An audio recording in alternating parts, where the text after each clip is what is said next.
I mean, Matt's really going to be sharing his sort of first-hand experiences from embedding social media across the Redrow organisation. So Matt, it's probably worth if you can just introduce yourself, a bit about your background, and provide some info on Redrow Homes. I'm Group Communications Director at Redrow. I've been with the business for just over 12 months now. Previously, I've been in industries such as finance and sport, and spent time with PR agencies as well, working across a number of different industries. Redrow is a fantastic business. It's a FTSE 250 organisation. It creates much needed sort of quality homes across the country, builds new communities. We've got 2,300 colleagues in total, spread across 14 different regions in England and Wales. So a very big, diverse and successful business. Yeah, okay. So Matt, sort of take us back to when you sort of first joined the organisation, and how was social media being used by your customers, and what were the sort of early challenges that you saw and issues that you faced, with regards to social media? Well, I mentioned these 14 regions. If you then go down another layer, each region, so say Yorkshire, Midlands, South West, has an average of say 7 or 8 development sites within each region. So in total as a group, you factor that up, multiplied by 14, that's 135 different development sites, all with their own sort of different orders, so their own customers, their own local politicians, community groups, local journalists, for example, all really passionate about local issues which are relevant to them. How are we responding to that previously? Well, we had a colleague sat centrally in group up in North Wales that was taking all of these social media contacts, if they were relevant to a particular region, cutting and pasting a social media contact into an email, sending it off to the region, waiting for them to respond, looking at the answer, and then sending it out to the customer on social. So that resulted in an average 48-hour response time. Traditional sort of communications role and having that oversight of social media, you can join up the dots and see how one thing impacts another, and you can also see the lost opportunities.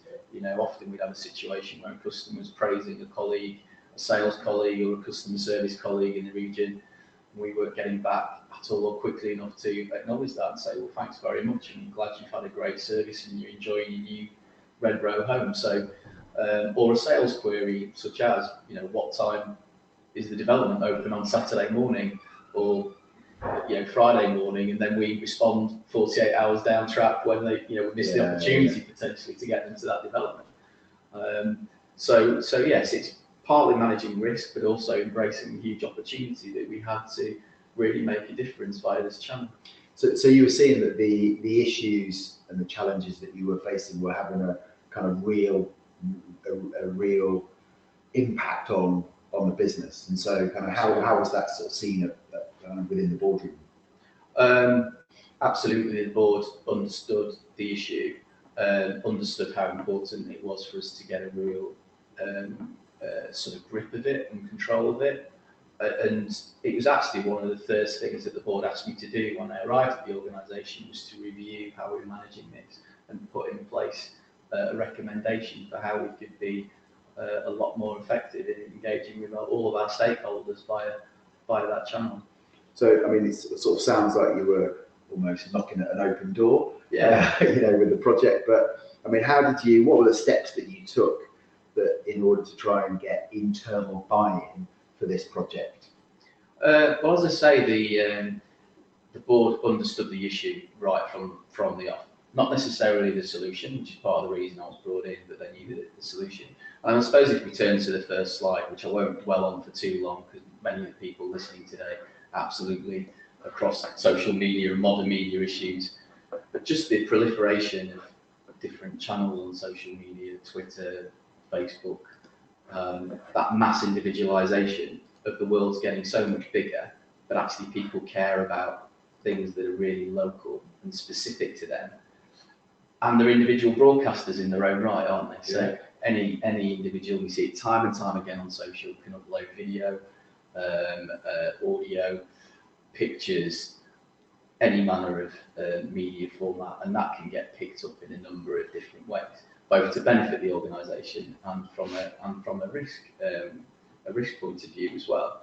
So absolutely, the board understood the issue first and foremost, but we did take some time to give them a sense of the detail that was going on the ground. So again, if we go to the next slide for a second, we can see this prime example, and we've already touched on it, of one colleague sat centrally in head office in North Wales, having to cut and paste engagements from social into emails, send them out to the regions, wait for response, or try and respond to something themselves if it needed to be done quickly regarding an issue in the southwest, for example.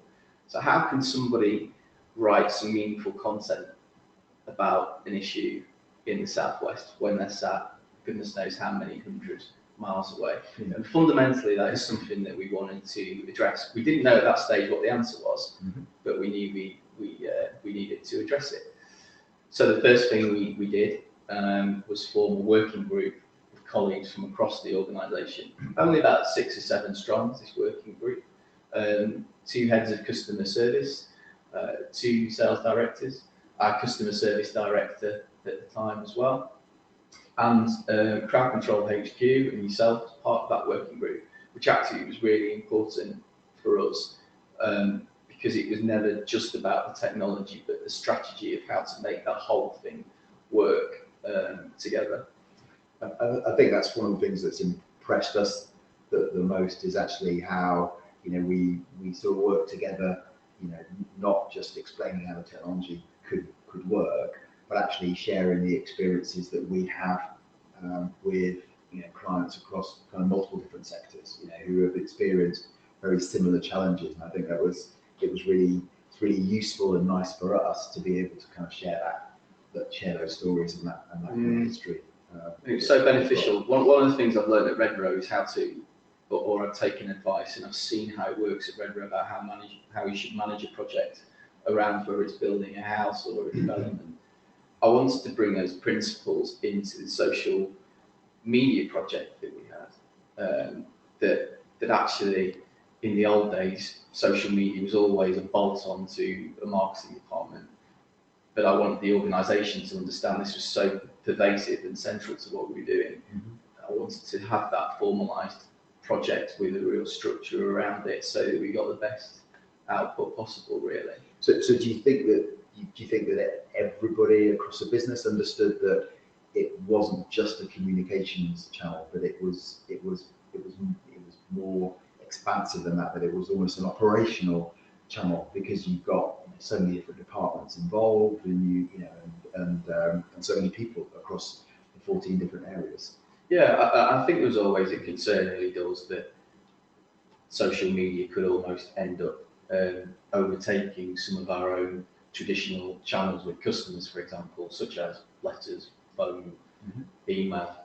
And it's taken some time for colleagues to across the business to get their heads around the fact that actually it's sitting alongside all of those channels, and it should be treated in that way as well. Yeah. And again, that was a key part of the project. So what were some of the sort of the internal challenges that you had to overcome when you're trying to, you've got an idea, you've pulled this working group together, you've been tasked with, here's the issues, you've shared those, you've got the full support. So what were some of the internal challenges that you had to overcome in order to start building momentum for this type of project? Well, the working group, we decided really quickly, the solution for us was to do something at scale and collaborate across all the organisation, and to utilise all of our individual customer service teams across all these 14 different regions to help us answer queries and create meaningful responses in a much quicker time. So we knew we wanted to deliver something at scale and collaborate and get the whole organisation involved, and we could create something really special with Crowd Control HQ. At the same time, the barriers to that were like a natural response from some people. Like, are you crazy? You know, are you going to allow all these different people access to social? What about the reputational risk? What about if we say something we shouldn't on? And who was, and what type of roles, what type of people were raising those issues? I don't think you could necessarily pin it down to a role type. I think, and I don't want to mislead and suggest that it was a lot of people at Redrow, but it was certainly a good sample of people who had those concerns. And the fact that we were able to, and Crowd Control HQ was there from the very up. The fact that it was there as a flexible solution to deliver what we wanted at scale, to collaborate, but for us, and to almost help us be the social media air traffic control, if you forgive the analogy, of being able to see these responses and allocate them out to teams, and then validate the responses, and demonstrating to those doubters that we had that control, and we had that level of validation that could achieve what we wanted at scale. I mean, that was the key to it, really. And so, obviously you talked about the cutting and pasting that sort of went on, and this was being done by sort of marketeers in your team? Yeah, it was a colleague sat in marketing, just one colleague. It must be quite, as a kind of creative individual, it must be quite demoralising when you're, when we sort of, we quite often refer to this as being the social postman, because you're not really adding any value. There's not really any creativity that's being done. You're literally just signposting content off to different people. So did it come as a bit of a relief to them that actually they were able to sort of step back a little bit and utilise their skills in a different way? Absolutely, yeah. I mean, it's a classic analogy, isn't it, where we could start to work on social media and work on the process as opposed to being in it all the time and trying to deal with complex questions and issues sat centrally in the group, and all the time seeing more and more social contacts coming in. And the slide previously, you saw that water sort of rising up and drowning a particular colleague, and that sort of analogy there. That was that person. And that was that person, and she didn't literally drown, thank goodness. But that analogy you can extend, I think, to a number of different organisations, a number of different sectors at the moment, in terms of how it's being managed, and just huge opportunities, as I said, by Crowd Control HQ to deliver something really special at scale. So to give you an example now, it was so satisfying so early on in the project to see a customer service colleague, again, say in the Southwest, respond to social media to a customer to say, well, thanks very much for your post. The technician's on his way around. I spoke to him a few moments ago and I'll be with you in 15 minutes. Or in London, for example, oh, thanks very much. I've also just received your email and I've responded to your email, and we'll get this sorted, and thanks very much for your comments, that kind of thing. So not just the speed of response, but so meaningful and so localised to that particular person in terms of the issues important to them, and enabled us to, because it was being managed by the customer service colleagues in this way, we could bring back that social content into our systems, into our sort of standard systems, if you like, and processes, in a really orderly fashion, where the customer didn't feel like we were pushing in that particular way. So they get to choose their channel, and that's the channel that you then engage in. Exactly. And I use customer services as a lot as the example, because that's where quite a number of queries are generated from. But also you could get someone inquiring about apprenticeships. So we've got HR colleagues that are registered on Crowd Control HQ and can put those answers across social. Sustainability colleagues, sort of talking about environmental issues, are on there. communications colleagues if there is a press query coming on there through social. So we'll come on to some of the outcomes and the stats in a minute, but this amazing collaboration internally in people who've contributed to it, whether it's sort of customer service colleagues who continue to do a fantastic job, communications, marketing colleagues, HR, it's just great to see all those different parts of the business contributing to delivering something at scale. Okay, that sounds sounds very impressive. So I mean, obviously boards they're interested in. So what's the outcome? Is the project a success? And so sort of what did you sort of lay down as this is what we want to achieve, and this is actually what we expect to deliver, and how did that kind of measure up against what you actually then delivered?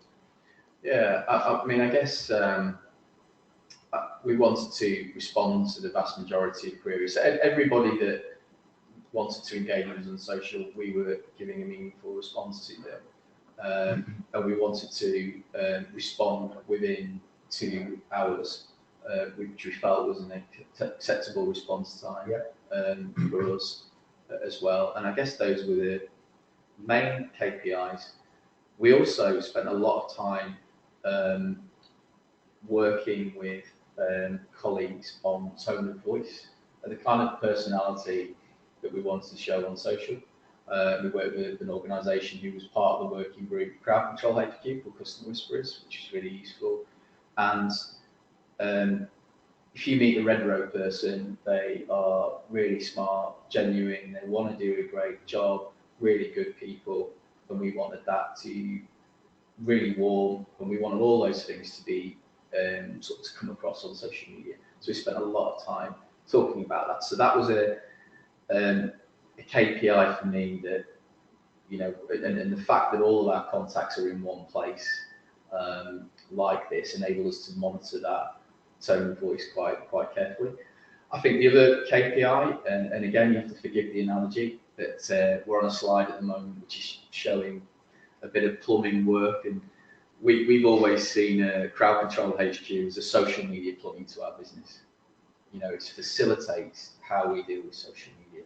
So not only have we got how we're engaging with our audiences on social, it's been a fantastic way of utilising all of our external partners to feed in social media. So to explain, our 40 regions have some level of PR agency support. Yeah. We've got, say, 4 or 5 PR agencies. They're creating a story locally now for a region. They can repurpose that story and that link for social media they're all registered on Crowd Control. They can upload that story, and then we're automatically creating content on our channels. And I think now we've got a good 7 or 8 different agencies, whether they PR agencies, our video agencies on there as well, so we can upload video content. So as I say, it creates more efficiencies with how we work with these organisations. Exactly, delivery at scale, collaboration, localization, ticking all of those different boxes. And we've seen our engagement levels and our followers on Twitter increase substantially over the past 12 months because we are generating so much more meaningful and relevant content for our stakeholders, as well as responding to people exactly in the way that we should be doing as well. So over what, I mean, you talk about what the response times used to be, so you're probably a little embarrassed about, a 48-hour sort of response rate, whereas now it's down to a quite an impressive 2-hour response rate. Over what period did that sort of take place? I'll be honest, it happened quite quickly indeed. And I think we go on to the next slide, which shows all the different statistics there, just for people to have a look at. When we had the working group, we thought long and hard about, should we have a pilot for this? But the working group, we were so convinced it was the right thing to do, that having different people from from the organisation, from coming at it from different perspectives, all giving us confidence it was the right thing to do. Having crowd control HQ, and I'm not just saying that because you're here, James, but as an organisation strategically advising us, and also showing us and demonstrating the analogies of, the police force, and parallels of how local police officers in their local communities dealing with issues really relevant to all their stakeholders and how they manage that. We could draw on so many of those different parallels regardless of the industry. And that was really, really useful. And then we thought, we're just going to roll this out across all the regions. We'll have 3 regional sessions where we'll brief our customer service coordinators, who are the staff in the regions sort of dealing with these queries. And we rolled out the briefing sessions. And I think because Crowd Control HQ is so easy to use, and the online training genuinely is very straightforward, those modules are available for people to go back and look at from a refresher point of view, we could just roll that out quite quickly. And so how much sort of face-to-face training did you do, and how much was sort of purely online? I think the briefing sessions that I talked about, I started off in the working group insisting that, this should all be about the technology and crowd control. Actually, it was flipped on its head, and 80% was more about the tone of voice and explaining the principles, and then a relatively small amount of time on training on crowd control. I think we had a crowd control HQ colleague there. Yourself attended, James, 2 of the sessions, I think it was, and briefed everyone on the principles. But actually, the detail of the system, that could all be done online, and done online really, really easily. So again, it created efficiencies, and we had as well as the online training, we had a webinar as well. So if people did have any follow-up questions, Crowd Control HQ with us ran that webinar, and it was another opportunity for people to be able to hear more about it. I mean, it's interesting, you use the analogy of sort of wanting to hear about the stories about the police forces and whatnot that we work with. I mean, yesterday we had an emergency services conference, and actually, they were asking the same questions around. It'd be great to hear about stories from commercial organisations, private sector organisations, and so obviously I referenced today's webinar. So there's probably a few people from yesterday's session that are online today. But I think because of the challenges are generally similar, that actually, and the solutions are, consistent. Whether you are a police force or a house builder or a travel organisation or a retailer or or whatever sector you're in. So I think obviously you've had time to reflect. So what do you think you would have done differently if you got your time again?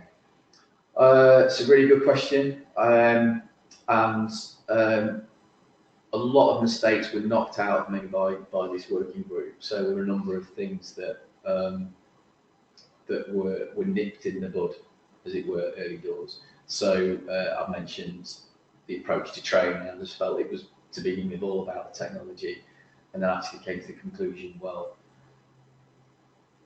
the technology is there as a facilitator, and actually using you guys as much as a Crowd Control HQ as a technology provider, but also a strategic sort of consultant in all this. So look, with the working group, that nipped that in the bud, and we could change the emphasis of that. I think that I probably underestimated how much reassurance people needed with regards to the colleagues on the ground, not feeling like they were going to, there's a concern that they were going to be exposed if they put on something that they shouldn't or made a mistake. And I was sort of very clear as much as possible that it's my responsibility from a communication central point of view to validate all of these things and explaining the audit trail of all that. So I think that I would have probably been stronger and more vocal about that dynamic, just to reassure people of how that how that would work. But as I say, the working group knocked a lot of mistakes out of us. The guys came to the conclusion as well that customer service coordinators were the right people to do this. Yeah. Even though the query relating to their region might not be a customer services query, it might be a sales issue, or it could be a technical issue, they were the right people to go and find the answers, and they've done a fantastic job. Or everyone in customer services has done a great job, as all colleagues across the business as well. So it's been great. Okay. So, you know, as by the sounds of things, actually, because of the sort of the engagement that you did early doors across all different parts of the organisation, that actually, you know, that just ensured that you didn't make the mistakes. You know, I think what we see here, and part of the reason for inviting you in is actually it was a great example of a well-run project.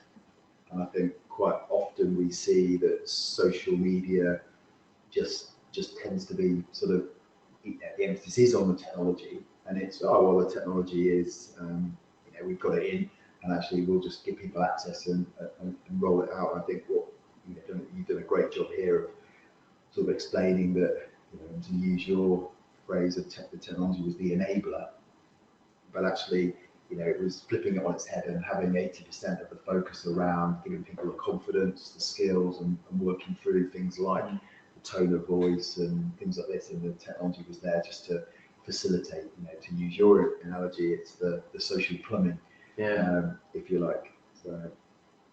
So what advice do you think you would give other organisations who are sort of seeking to embed social media across the organisations? I think we've touched on a lot of it already. I think that treat it as a project, as a strategic project, not a bolt-on. To deliver something special with social media and to engage with your audiences with meaningful information, you'll need to collaborate inside and outside of your organisation to do it. So this working group model, can't emphasise how useful that was to get that expertise inside and out, and to get a cross-section of people in the organisation to feed into it. And when it came to board approval for the solution, it was quite powerful to talk about that, to give them the reassurance that this wasn't something that was just being driven centrally and forced on people, that actually our colleagues across the business were part of the solution and feeding into it. So I definitely recommend that working group model. I'd recommend getting Crowd Control HQ involved early in the process, because that really helps strategically right from the very off to feed into the project. And I think you asked me about anything that I do differently, mistakes. Again, we could nip things in the bud, because there were things that you maybe seen differently that work incredibly well and not so well, that you could then pick out and see us maybe doing the same things and nipping that in the bud early doors. So that was very important. The tone of voice, what sort of personality do you want on social media? What does your business represent? What are you trying to achieve? Think really carefully about that, and give then colleagues the confidence and explain even if they're not on social media themselves. The great thing with Crowd Control is that it's responding to and engaging with customers on a platform that's so easy to use. It takes the sort of mystique away from social media that some people still might hold.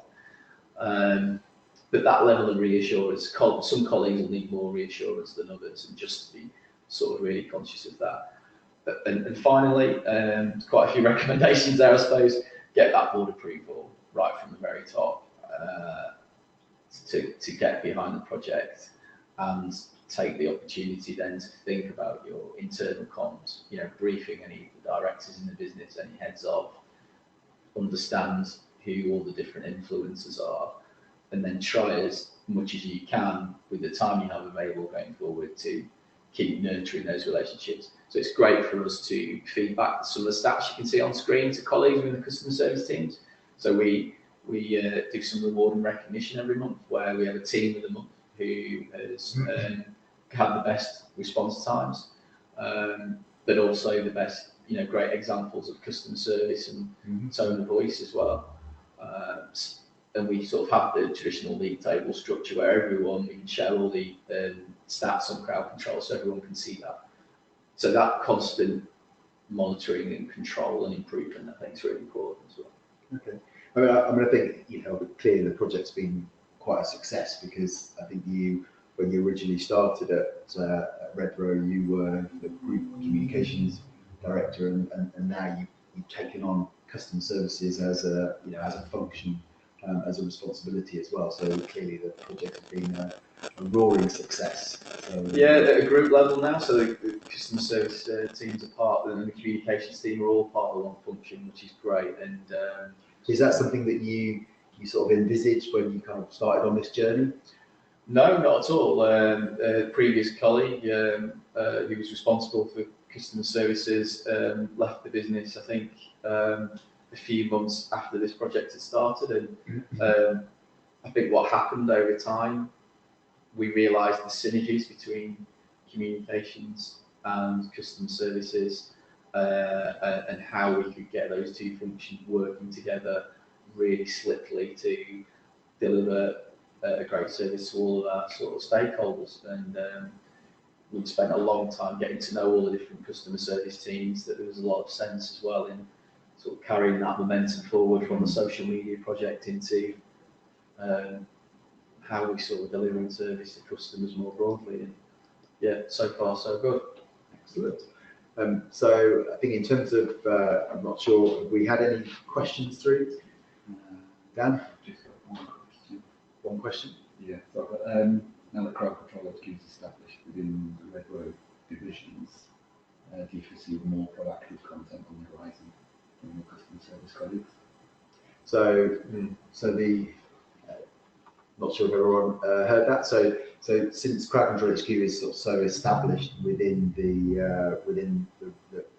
Redrow group, do you see there being a sort of greater emphasis on more proactive sort of outbound kind of marketing content? Yeah, I mean, that's a really good question. Absolutely. I think I've talked, and you can see on screen there, as well as 130 colleagues, we've got the 7 external agencies, including the video agency. Colleagues already are putting a lot more proactive content. We have also, and you can see on there, started a Facebook pilot at one of our biggest developments called Colindale Gardens, which is on the site of the old Hendon Police Training College in Barnet. Okay. So we've created a dedicated Facebook page for that site where colleagues are uploading content to it. It sits on the crowd control platform, so if there are any engagements there, we can respond and allocate any questions out to the Colindale Gardens dedicated team in the same way we would with any other division. And again, crowd control HQ is this social media plumbing. It creates opportunities for more localized accounts because we have really got that content going.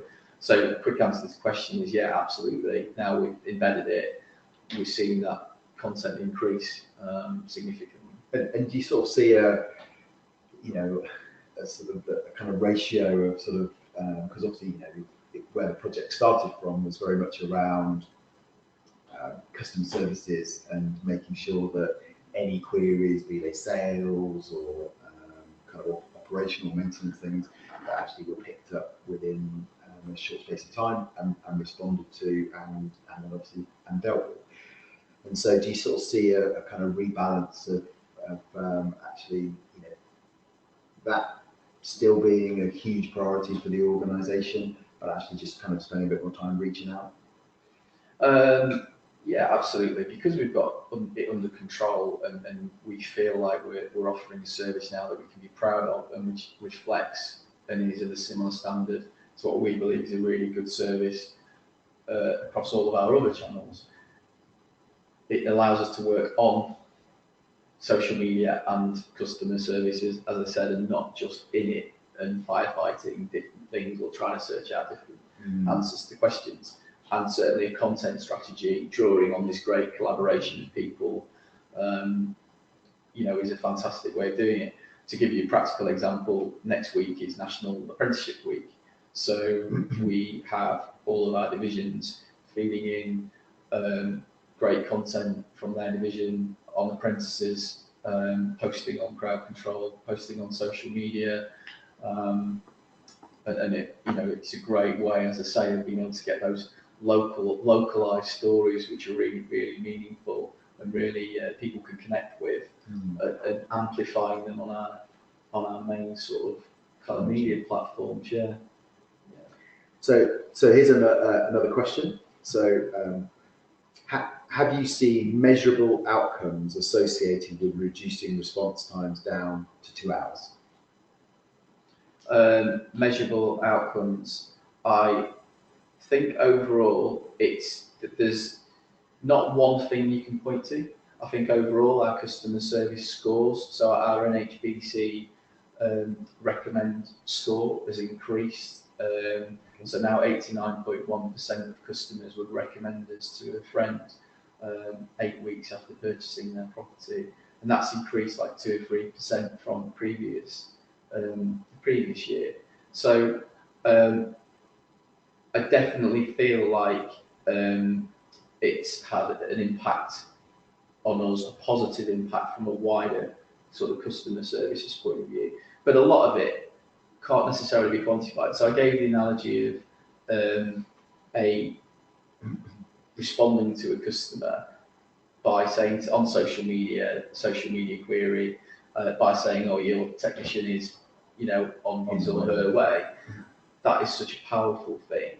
And I think we do see that being mentioned, and social media being mentioned on these surveys that we fill out, that customers fill out, post-occupancy surveys. And we're seeing more and more of that. So there are lots of different outcomes and measures to how it's made differently to the business.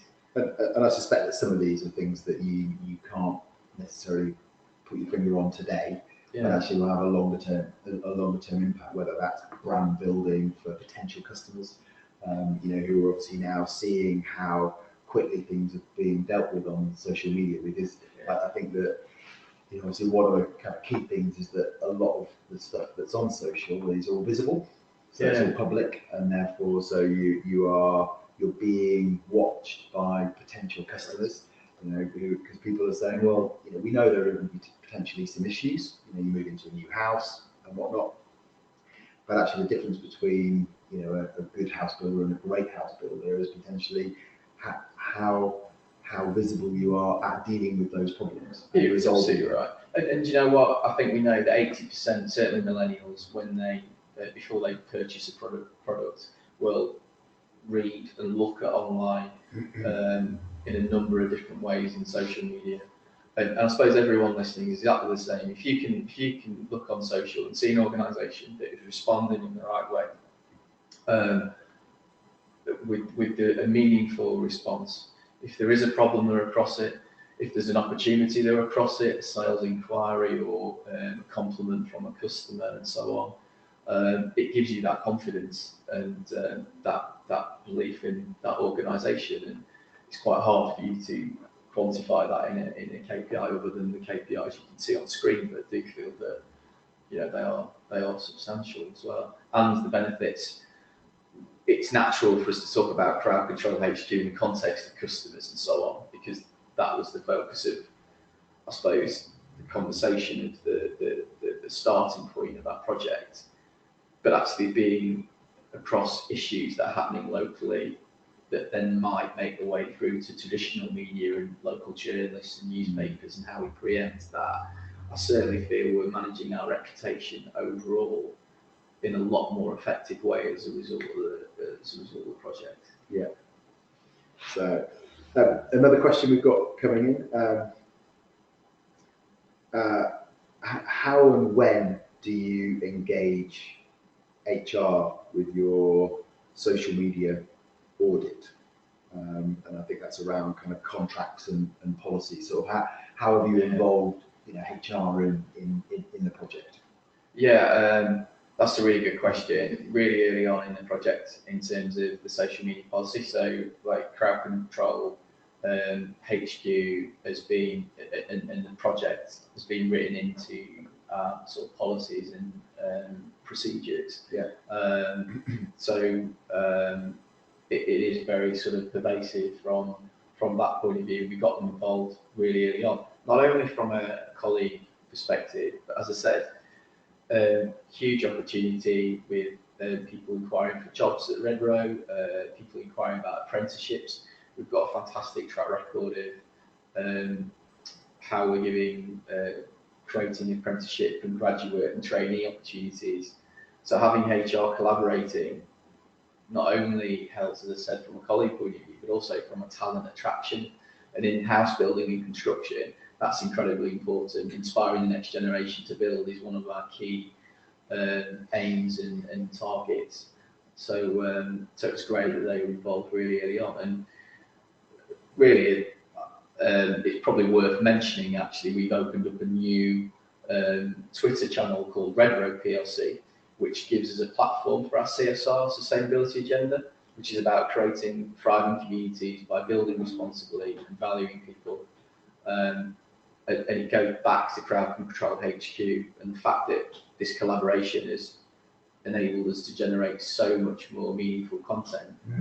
We can now expand out into this dedicated channel where we can concentrate on talking about those issues and share them across our other platforms when it's appropriate. Yeah. So that's been great.